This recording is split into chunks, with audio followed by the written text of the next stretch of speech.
New school standards for food in schools have been introduced to your kitchens. Foods associated with a growing range of child health issues such as obesity, diabetes and heart disease are being replaced with healthier options. Over the next few years, the School Food Trust want to support you to meet these standards in simple and effective ways. At Worley High School in the West Midlands, everyone knows Blod. What do you think of the new variation of the dinners, kids? Very nice. She's the senior manager and driving force behind the newly named Worley Diner. Because we were changing the menu so radically, we wanted to change the name of the diner so it was a new and more modern name instead of just a school kitchen. They like it, they actually call it the Worley Diner now. I've heard them say in the corridors, you're going to the diner instead of you're going to the kitchen, which doesn't sound right. It sounds more like their language, going to the diner. Blod loves creating healthy option menus and over the last few years has changed the face of food at Worley High School. So your healthy biscuits, what have you been putting in them? Sultanas. Because I know we discussed putting the fruit in instead of chocolates and that. Yeah. What we've tried to do is introduce healthy options like chicken, fish, salads, pasta, the things that kids recognise, but we're giving them the healthy option. Blod knows that part of building a healthy school is building a healthy kitchen team. We like to make sure that the children all get a piece of fruit every day, whether it be a piece of fruit like this or whether we do the bags up with a variety of fruits in so the children get a selection of everything. Grab-and-go fruit bags have been a huge success at Worley. Because we were taking the confectionery off, we'd got to replace it, obviously. So what we thought we'd do, we'd introduce the little mixed fruit bags because we thought one big apple or an orange is boring. So we thought we'd give them variety bags. This isn't to say it's always easy. Some children are reluctant to try new things. Blod has found exciting ways to introduce new flavours. Fish is an important part of the children's diets. We decided to bring mackerel in and lobster and any other fish really, and then just lay it out on the counter so that they can actually see it in its natural state. And I think that encourages them to look beyond just a fish pie or a fish cake. Today, Blod is preparing mackerel and lobster salad. With the mackerel, we've introduced this onto the menu, basically for a bit of shock value for the children. They normally see mackerel processed, so what I tend to do is poach it, put it on the counter and let the kids decide if they want to sample it. It's been quite successful. Do you know what fish that is? Is it a mackerel? It is a mackerel, yes it is. Do you eat cod? Because that's a cod pie that is there, with mashed potato and cheese on it. Really? So what do you think of this combination here? Well, I like it very much and I think it's very nice. Oh dear, you're going to be in trouble, you are. The team and I here feel privileged that we've been given the opportunity to educate the children because we've all got children. And it's a pleasure to see them coming and we do have very good feedback and it just gives us a buzz.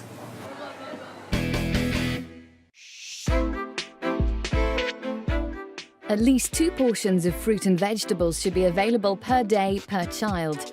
At least 1 should be vegetables or salad, and at least 1 should be fruit. Fruit-based desserts must be available at least twice a week in primary schools. Meat, fish or an alternative source of protein should be available every day. Red meat must be available at least 3 times a week in secondary schools and at least twice a week in primary schools. Fish must be available at least twice a week in secondary schools and at least once a week in primary schools. Oily fish must be available at least once every 3 weeks. Starchy foods must be available every day. Bread should be available every day. Starchy foods cooked in fat or oil should not be available more than 3 times a week. On a day that starchy food cooked in fat or oil is available, a starchy food not cooked in fat or oil must also be available. A milk or dairy food must be available every day.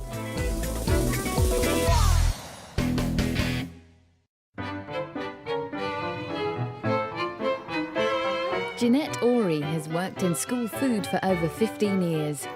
After many hours in the kitchen, she has decided to spread her healthy eating knowledge and now runs training courses on a farm in Essex. We've got 10 ladies coming this morning. We're going to have a great time and I'm just now going to go off in the kitchen and get things sorted. School cooks and kitchen assistants can come to Jeanette's to enhance their skills. Maybe some of them, this is the first time that they're going to be cooking organic food from scratch. The cooks are split into twos. Each group is given a menu and the use of Jeanette's kitchen. They have 2 hours to prepare lunch. You're feeling stressed because, you know, you want to make sure it looks nice and tastes nice, and it's got to be done by 12:30.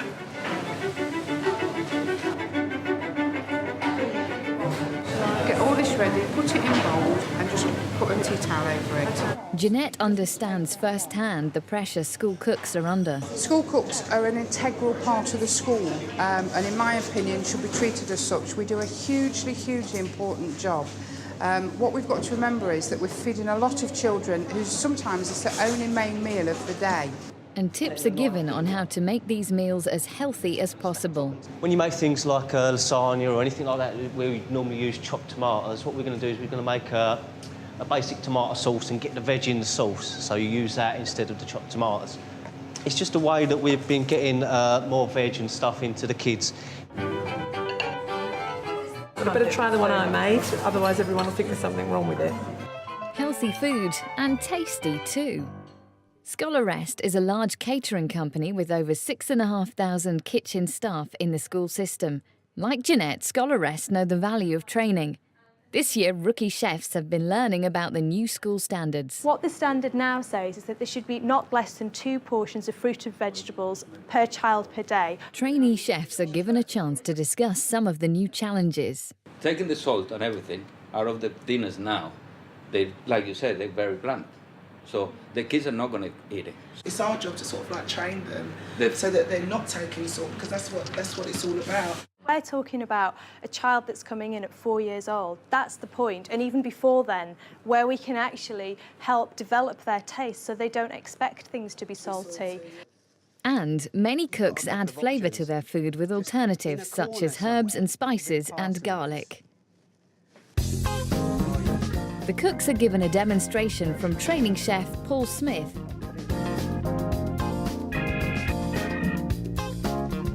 Then it's time to get stuck in. For Scholar Rest, training courses like this give their trainees a chance to swap tips with their colleagues. Kids won't eat the tomatoes or the cucumber. The only reason why they won't eat them is because of the seeds. If you take the seeds out, they'll eat them all day long. Children, they tend to eat with their eyes. You know, you look at the food and you think, oh yeah, it's lovely, and you know, they go for it. So I try to make it look tasty. And the new standards seem to be a big hit. We start everything from fresh fruits, fresh meat, fresh potatoes and all those things. So it's all fresh, and I think it's a good idea for the kids to have fresh food. Pupils should have access to free fresh drinking water at all times. Only healthier drinks should be available. Water, pure fruit juices, skimmed or semi-skimmed milk, soya milk enriched with calcium, yogurt or milk with artificial sweeteners or less than 5% added sugar, or any combinations of these drinks. Deep-fried foods should not be served more than twice a week. This includes foods which are deep-fried or flash-fried in the manufacturing process. Meat products may be made available infrequently, provided they meet the criteria for minimum meat content and do not contain prohibited offal. This applies to all shaped and coated meat products such as sausages, burgers and sausage rolls. At Tally Primary in Tower Hamlets, resident cook Molly Parker has had great success in changing Victorian attitudes towards school lunch. Molly likes to look at the food from a child's perspective.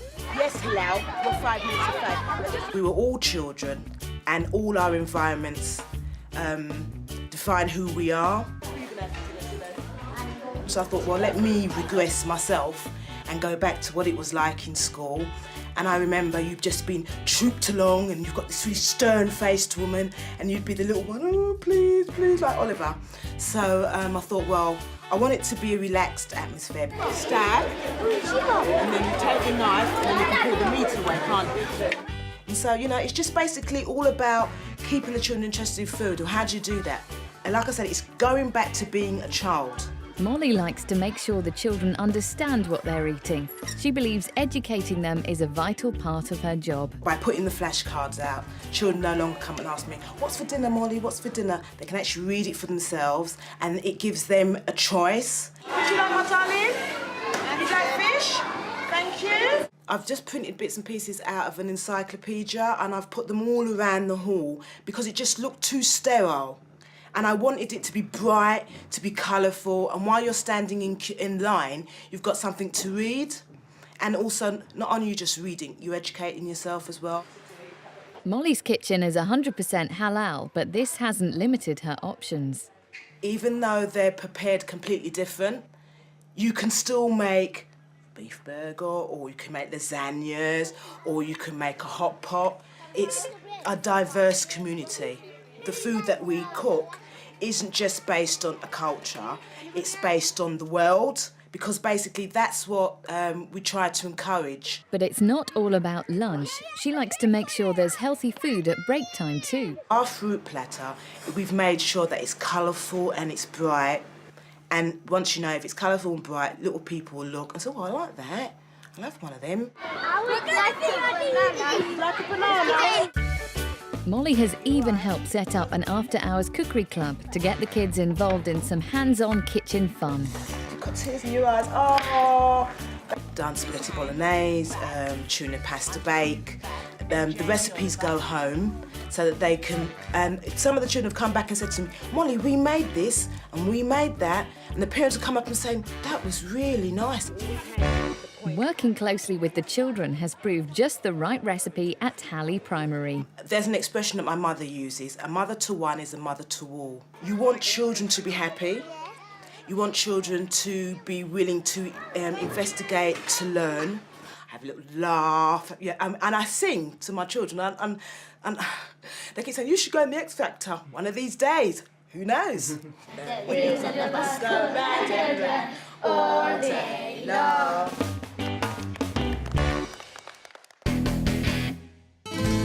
No confectionery should be available at lunchtime. This includes chocolates, sweets, biscuits, cakes containing or covered in chocolate, crisps, cereal bars and processed fruit bars. The only savoury snacks available at lunchtime should be nuts and seeds with no added salt, fat or sugar. Plain popcorn can be served. Table salt should not be made available to pupils. Condiments should be served in sachets or equivalent-sized portions. The 3 parts of the government's new standards for food in schools will be phased in by September 2009. Interim food-based standards for school lunches in all schools from September 2006. Food-based standards for school food other than lunch to be in all schools by September 2007. Nutrient-based standards and new food-based standards for school lunches will be adopted by primary schools by September 2008 and by secondary schools by September 2009.